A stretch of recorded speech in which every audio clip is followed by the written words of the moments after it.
Assalamualaikum warahmatullahi wabarakatuh.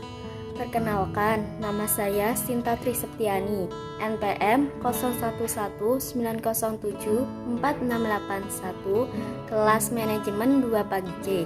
Saya di sini ingin mengumpulkan tugas akhir mata kuliah Bahasa Indonesia yang diampu oleh Bapak Haryanto selaku dosen Bahasa Indonesia Universitas Pekalongan.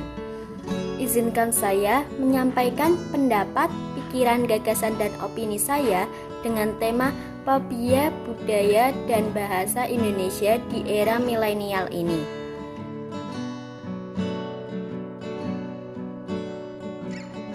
Apa pendapat kalian tentang fobia bahasa dan budaya di era milenial ini? Apa ya?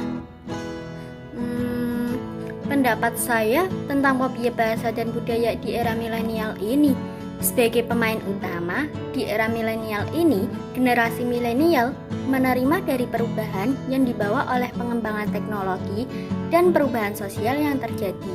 Salah satu efek yang bisa kita saksikan adalah cara pandang hidup milenial yang berbeda dengan gaya bahasa bertipe gaul.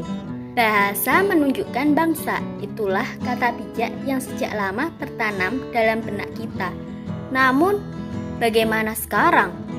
Di era milenial seperti saat ini, salah satu kelemahan orang Indonesia untuk bersaing dengan orang luar negeri adalah karena bahasa. Keinginan mempersiapkan anak memasuki era globalisasi tentu diperbolehkan ya. Namun, jika itu mengorbankan jati diri bangsa, apa gunanya? Seiring berjalannya waktu, keinginan belajar bahasa asing justru membuat bahasa Indonesia terpinggirkan.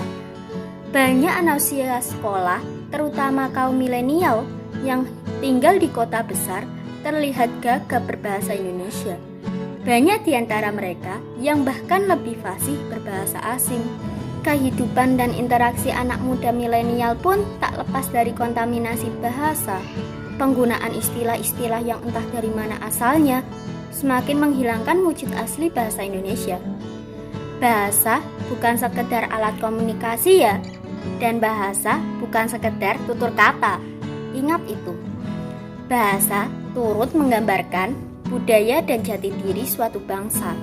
Itulah mengapa di bahasa Indonesia terdapat perbedaan kala berbicara dengan teman sebaya, orang yang lebih tua, bahkan ayah ibu kita. Mungkin di sini banyak ya yang beranggapan bahwa bahasa Jawa dan bahasa Indonesia sudah punah di era milenial ini. Dan sekarang mungkin lebih banyak yang menggunakan bahasa-bahasa gaul dan melupakan bahasa nenek moyang kita. Dan akhirnya semakin hari bahasa nenek moyang kita, yaitu bahasa Indonesia dan bahasa Jawa, akan melemah dan hampir punah dan terlihat asing bagi warga di era milenial ini, khususnya anak-anak. Kita sebagai keturunan nenek moyang kita harus menumbuhkan lagi bahasa dan budaya yang sifatnya turun-temurun dari nenek moyang kita, dan harus menjaga agar budaya dan bahasa kita tetap bertahan keperawanannya. Lantas, bagaimana ya caranya agar kita bisa menjaga dan merawat jati diri budaya dan bahasa kita agar tetap bertahan keperawanannya? Mungkin sangat membutuhkan proses yang lama ya untuk bisa menyadarkan warga di era milenial ini agar bisa menumbuhkan lagi jati diri budaya dan bahasa ini. Tetapi dengan adanya kesabaran dari proses itulah yang akan membuahkan hasil dari jerih payah ini. Dan semoga saja warga bisa sadar bahwa bahasa dan budaya Indonesia seperti tarian Jawa dan bahasa Jawa lebih bernilai daripada bahasa yang baru saja muncul di era milenial ini, seperti tarian dance dan bahasa gaul. Semoga saja ya bisa sadar bahwa Indonesia itu punya banyak banget ragam budayanya, seperti rumah adat, baju adat, tarian adat, dan yang lainnya. Seharusnya kita bangga dong sebagai warga Indonesia untuk mengakui dan melestarikan budaya yang sudah ada sejak dulu. Ayo kita bantu lestarikan dan jaga budaya dan bahasa kita, yaitu bahasa Indonesia. Oke? Mungkin ada banyak upaya yang dapat kita lakukan ya untuk membuat bahasa dan budaya kita agar tidak punah.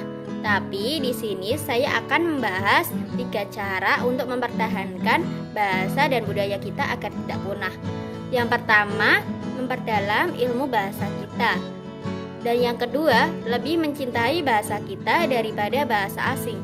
Karena bahasa kita lebih berharga dan lebih berarti bagi warga Indonesia ini. Karena bahasa menunjukkan bangsa. Tetap ingat kata bijak itu ya, untuk semangat dalam mempertahankan bahasa dan budaya kita agar tidak punah.